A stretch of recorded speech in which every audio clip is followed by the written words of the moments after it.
Hello everyone, thank you so much for always watching Let's Talk. This is Olujoke Masako as usual, and it is Let's Talk. Yes, I know for a couple of time or for some times I've not been producing, yes, but right now it's actually a new dimension to what we're doing.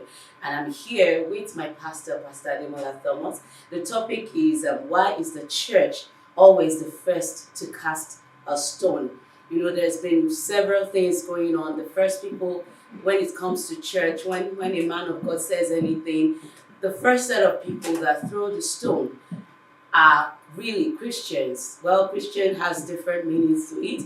It could be a Christian who is just a churchgoer, or even those who think they know more than those who have been in it for quite a while. So this is what we're talking about today.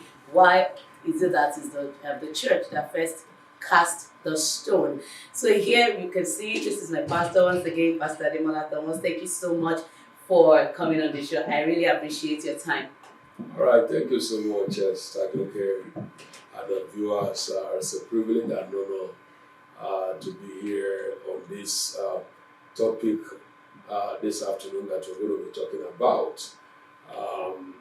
I will say it's a privilege and honor. Thank so you. I really appreciate you. Thank you so much, sir.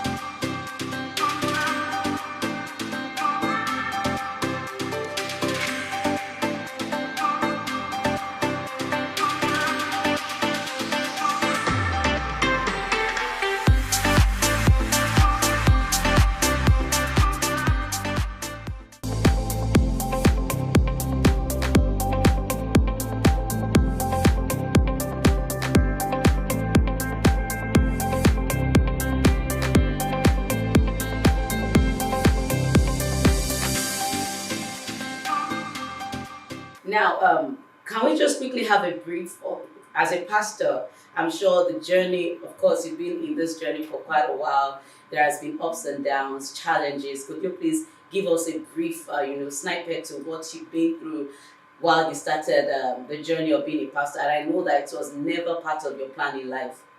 Oh yes, thank you for that good question. What actually happened that I believe about over 19 years ago now, in October of that year, my pastor, who was my current provincial pastor, just called me on his phone. I believe it was a Saturday night, and he called telling me that I should come and see him. And after seeing him, he took me to his bedroom, and apparently for the first time, he just told me that I will be the pastor of the new church that they're going to plant. Here we are today, over 19 years, and still growing. I can tell you a little bit of what we have gone through. And it can relate to this topic of today when we're talking about why is it the church that will cast the first stone. The challenges that we faced was not from outside. The challenges we encountered together with my wife was not from outside. It started from the church. And you and I know very well that the Bible specifically says, your worst enemy or your greatest enemy is the enemy of the household. So it should not be a surprise to you when you hear such a thing. And so we have gone through, a couple of challenges. I don't want to call it a problem because it never behoves on us. That is, this is what we are going to encounter. If we had known, we probably will not, accept that responsibility to become, a pastor.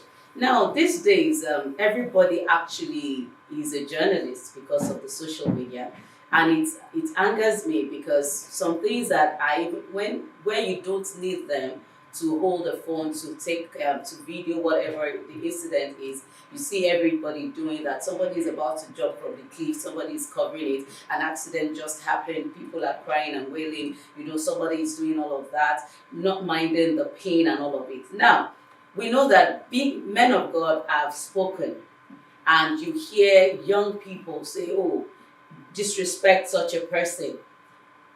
Why is it so? What do you think that this generation would? I wouldn't want to use the word retarded, but there's no respect anymore. No, thank you so much, Tedoke, for that question again. Now, I can tell you specifically that family had lost morals. Mm. When we are growing up, it is not about being a Christian. The morals come before being a Christian. Okay.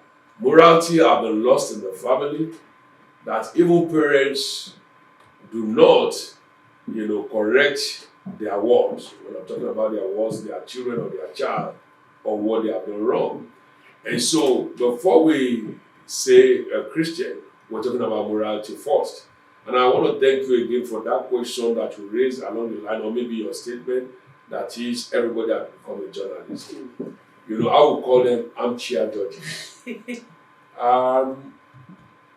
From experience, because I love, journalism, and I have known some people who are in the past. I call them Uncle Jimmy Aderoku, of blessed memory. I believe he must have passed now, of Daily Times. So, I love him so much, and there are many people like that. Even the former governor of Ogun State, Shegun Oshoba, was a journalist in my time when I was still, very, very young. Now, but people have become journalists nowadays without knowing what they are talking about. Most of the thing they are saying is because of new generation, new innovations, and they are misusing what God has given unto us to use, in a proper manner. And so people have been using that, that particular social media in order just to foment trouble, to cause confusion, to bring chaos, even into the society. Take, for example, you have just said something now, that is, people take, on their phone, they can have a video, they can have a picture, instead of rescuing the situation. Yes. They will prefer just to be recording or taking pictures. And that is so sad to, to hear and to know about. Okay, moving forward. Now, I just want us to, that was actually a little digression to journalistic prowess that everybody has. Now, we've heard, I wouldn't want to be mentioning men of God's name, but when you go to some social media platforms, maybe somebody said something, and the next thing, okay, recently, let's talk about Pastor Ademola. Maybe I should be straightforward with that. Now, you said something about the problem of Nigeria is spiritual.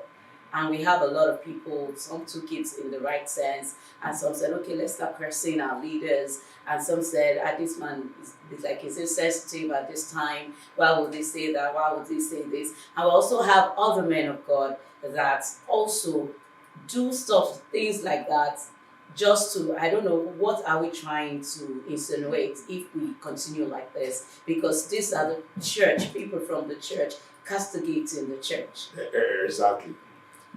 To my understanding and to my knowledge, you will not expect somebody from outside to be the one to cast the stone first. For example, in John chapter number 8, you know the story very well, the people that intended or actually casted their stone at that point in time, they are not from outside. They are within the group, they knew the woman. Yes. And in John chapter number 8, verse number 59, it was the Pharisees who knows what Christianity is all about, or they are the Christians of those days. Okay. After hearing Jesus Christ, they were the one, they said, the Bible says in verse 59 of John chapter number 8, that they were going to throw a stone. They wanted to stone Jesus. It wasn't Satan. Okay. So it was the people, household people who knows you, that want to be the one to cast the stone. And it is a sad story. I'm not saying they should not cast stone, but are they casting the true stone? Because there are two sides of a story. Yes. You can perceive that this is what this man is saying. Yeah, Satan can twist the word between this altar and the first people of the congregation, first set of the line, from here to the congregation, Satan can twist the word. You are hearing this and here, then you go back to analysis. You begin to analyze what they are saying. But it would have been better for people to address the issue as changed. Now, let me just go back a little bit. Though I did not hear that in the Lord, Pastor Ademola, what he said, I went back to go and listen to what he said. What does it mean by what he said? That is, the problem of the nation where we came from is spiritual. Whether we believe it or not, it is spiritual. Of course. Whether we do not believe it or not, a pastor friend was telling me recently, and I was going to answer, but I kept quiet. That is, if you look at the book of, I believe, I can't remember, John, he said, whoever is going to worship him must worship him. God is spirit.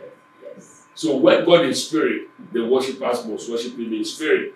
But we have already put more flesh in what we are doing in the body of Christ. So the fleshy part of ourselves will make us make a rational decision, a rational judgment, a rational condemnation, without knowing the actual truth, what actually happened. I think people should just learn to first make research, okay? From what perspective is this person speaking? And I know that growing up, usually we get to hear what an elder sees while seated. A young person, no matter how many mountains you climb, you still will never see it. So, and which brings me to this, that the young generation pastors or ministers, how do you think they should, because if everybody feels I'm better than this person or I'm wiser than this person, yes, we should not get it mixed up, because we know that even as, no matter how old someone is, people do make mistakes. Just like the story of the old prophet and the young prophet. Yes. There definitely people do make mistakes. But how do we then correct those things without bringing anyone down? Because no matter what, everybody deserves a right to actually make a statement. Let me say something first. I had this from one of God's general, Bishop Oyedepo to be precise, when his son Isaac was being commissioned. I watched him live. And he said something about younger pastors, young generation, which I belong to as well. That his message that day was not only for his son, but for the younger pastors. We tend to forget that, like you said, whatever the young pastors is going to be, or we are going to be, or we will be, somebody has been there already. Yeah, sure. Somebody has been there already. So younger pastors nowadays should not rely much on technology. That technology has changed many things. Younger pastors now will just believe in Google. We can check, and for facts, facts may not be true. Yeah. It is a fact, but not the truth. True. So they are looking at facts. They are not looking at truth, the truth of the matter. And so from the facts that they have, and that is what they make their assumption. I won't say judgment. Assumption, that is, I believe this what this one is saying. It's a fact, or is it the truth?